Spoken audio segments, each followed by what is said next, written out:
Iran పై యుద్ధం ప్రపంచ దేశాలపై తీవ్ర ప్రభావం చూపిస్తోంది. చాలా దేశాల్లో చమురు, గ్యాస్ కొరత ఏర్పడుతోంది. ఇప్పటికే కొన్ని దేశాల్లో చమురు, మరికొన్ని దేశాల్లో గ్యాస్ ధరలు విపరీతంగా పెరిగాయి.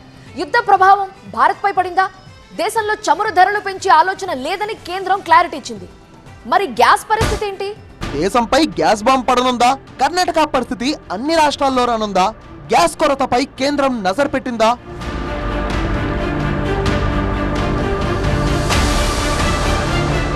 ఎస్, ఇవే సంకేతాలు ఇప్పుడు దేశవ్యాప్తంగా వినిపిస్తున్నాయి. ఇరాన్ పై అమెరికా, ఇజ్రాయెల్ చేస్తున్న యుద్ధంతో ప్రపంచ దేశాల అవసరాలపై తీవ్ర ప్రభావం చూపుతోంది. ముఖ్యంగా చమురు, గ్యాస్ కొరత చాలా దేశాలను వేధిస్తోంది. మన దేశంలోనూ యుద్ధ ప్రభావం ఉండబోతుందా? త్వరలోనే గ్యాస్ షార్టేజ్ రానుందా అనే భయాందోళనలు దేశవ్యాప్తంగా వ్యక్తమవుతున్నాయి. అందుకే గ్యాస్ సిలిండర్ బుకింగ్ పై కేంద్రం కీలక నిర్ణయం తీసుకుంది. వంట గ్యాస్ బుకింగ్ సమయం 25 రోజులకు పెంచింది. ప్రస్తుతం సిలిండర్ కు మధ్య ఉన్న బుకింగ్ గడువు 21 రోజులు కాగా దానిని 25 రోజులకు పెంచింది. సిలిండర్ కు కొరత ఏర్పడొచ్చన్న భయాలతో కొందరు ముందస్తుగా గ్యాస్ బుక్ చేసుకున్నారు. గతంలో సగటున 55 రోజులకోసారి సిలిండర్ బుక్ చేసుకునే వాళ్ళు ప్రస్తుతం 15 రోజులకే బుక్ చేస్తుండడం కేంద్ర దృష్టికి రావడంతో 21 రోజుల లాకిన్ నిబంధనను తీసుకొచ్చారు. ఆ గడువును 25 రోజులకు పెంచారు.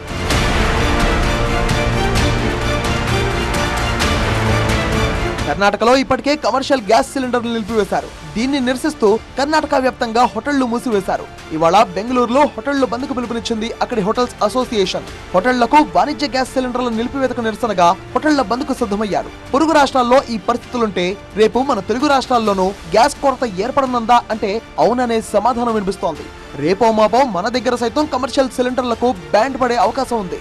కమర్షియల్ సిలిండర్ల సరఫరా లేట్ అయితే ప్రధాన నగరాల్లోని హోటల్స్ పై తీవ్ర ప్రభావం పడనుంది. ఇళ్లకు వాడే గ్యాస్ కు ఇబ్బంది లేకుండా చూస్తామని కేంద్ర రాష్ట్రాలు చెబుతున్నా గ్రౌండ్ లెవెల్లో పరిస్థితులు వేరేలా ఉన్నాయి. అంతర్జాతీయంగా ఏర్పడ్డ పరిస్థితులతో ఇప్పటికే ఇండేన్, HP లాంటి గ్యాస్ ఏజెన్సీలు 1 డే డెలివరీ కాస్త 3 days, 1 week చేశారు. కొన్ని చోట్ల బుకింగ్ చేసి వారం దాటినా సిలిండర్ డెలివరీ అవడం లేదు. డబ్బులు కట్టి తీసుకునే సిలిండర్ల పరిస్థితే ఇలా ఉంటే ఏపీలో పేదలకు ఏడాదికి 3 సిలిండర్లు ఫ్రీగా ఇస్తున్నారు. తెలంగాణలో 500 రూపాయలకే గ్యాస్ సిలిండర్ అందిస్తున్నారు. గ్యాస్ కొరత కారణంగా ఫ్రీ పథకాలకు ఇబ్బందులు ఎదురయ్యే పరిస్థితులున్నాయి. ఇప్పటికే ఇళ్లలో వినియోగించే వంట గ్యాస్ సిలిండర్ పై కేంద్రం ఇటీవలే 60 రూపాయలు పెంచింది. వాణిజ్య సిలిండర్లపై 114.5 రూపాయలు పెంచింది. ధర ఎక్కువైనా పర్లేదు, గ్యాస్ సిలిండర్ వస్తుందా అంటే అదే నమ్మకం లేదు.